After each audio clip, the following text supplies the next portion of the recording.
Welcome to Overwatch. This time we'll be looking at Torbjorn. Let's get to work! In this video we're looking to his equipment, his abilities and the playstyle Torbjorn promotes. We'll be looking in depth at his mechanics and optimal strategies for getting the most out of him.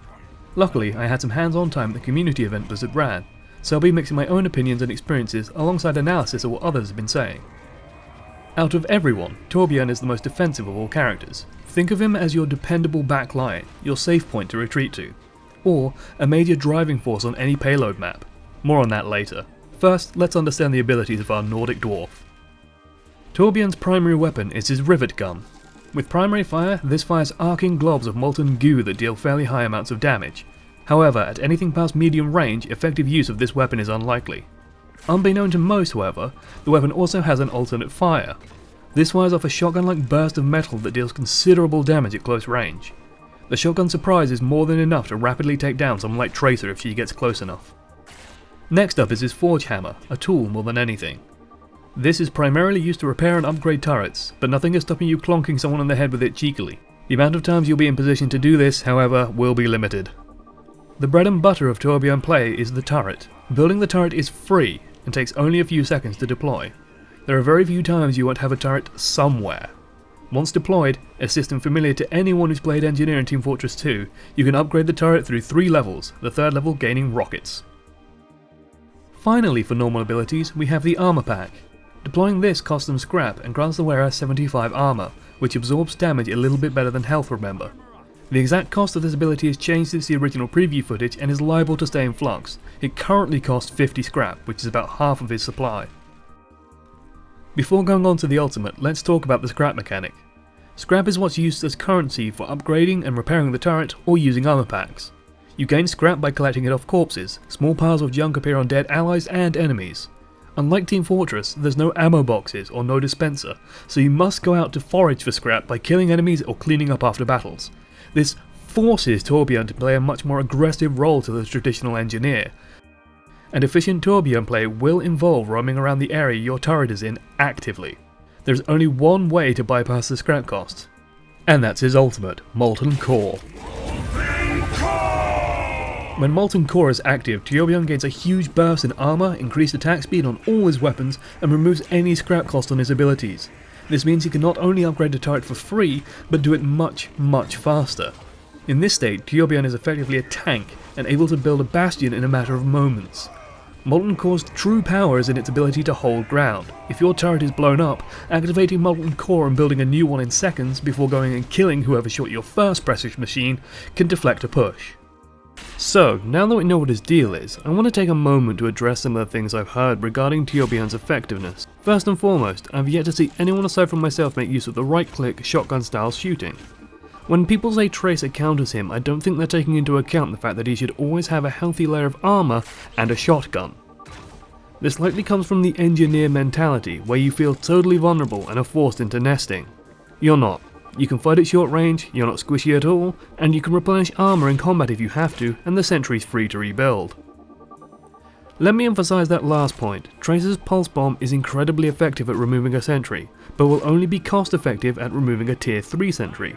A tier 1 sentry can be rapidly remade and is more than enough to kill Tracer when she doesn't have her bomb up, especially when supported by an angry Torbjorn. If your sentry is bombed, just replace it and shoot the perky bint. I also want to mention something the Blizzard developers like to regale us about, the Killdozer. This strategy is simple: place a turret on the payload. Unlike Team Fortress, the turrets can be deployed on a moving object, effectively turning it into a tank. Because the team should be supporting the payload anyway, this actually makes Torbjorn powerful when pushing. While it'll also be a conspicuous target, replacing it is easy. Remember, unless it's tier 3, your sentry is supporting you and your team, not carrying you. Luckily, you're effective enough at close range for that to be viable. Lastly, Torbjorn is binary. He'll either work or he won't. A badly placed sentry will die in moments, while a well-placed one can secure the map. It does take a little time to find these sweet spots, a process that occurs through glorious natural selection, as good sentries last longer than bad ones and people notice. Still, I'd like to wait until we've had more than 4 hours total play experience before completely disregarding the character. In summary, play Torbjorn if you enjoy being the strong back line. You're what the team falls back to, so you need to be ready. Whether you're defending a point or securing gained ground, be prepared to play as the team's base. That being said, there's nothing stopping a little mischievous aggressive turret placement from time to time. You think strategically and enjoy positional play. Torbjorn is all about securing ground, so knowing where to maximize effectiveness of your turret and how to efficiently collect scrap will be completely key. Also understanding when to sacrifice scrap to give your team more armor. That defensive boost can and will make a big difference in a lot of fights. You enjoy the feeling of automated death. The satisfaction in watching the killed enemy messages popping up on your screen while you're roaming around. And finally, you like being a Swedish dwarf. Oddly not Scottish, which is a shame, as I might be able to pronounce his name right if he was called Angus. So, why is there a 57-year-old dwarf shooting hot metal at people?